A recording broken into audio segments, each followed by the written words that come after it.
في البداية ما تنساش تدعمنا بلايك للفيديو وباشتراكك في القناة، وعلشان يوصلك كل جديد بنقدمه ما تنساش تفعل زر الجرس.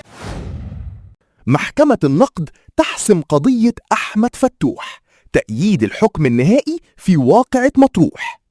قضت محكمة النقد في الطعن المقدم من أحمد فتوح لاعب نادي الزمالك برفض الطعن وتأييد حكم حبسه 6 أشهر مع إيقاف التنفيذ في القضية المتعلقة باتهامه بالقتل الخطأ والقيادة تحت تأثير مواد مخدرة.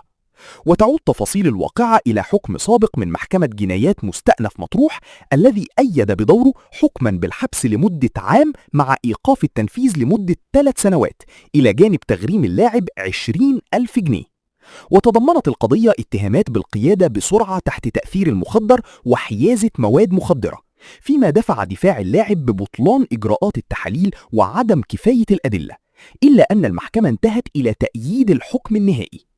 الحكم لن يؤثر على شيء لأنه مع إيقاف التنفيذ، وبالتالي يتم غلق ملف القضية بشكل نهائي.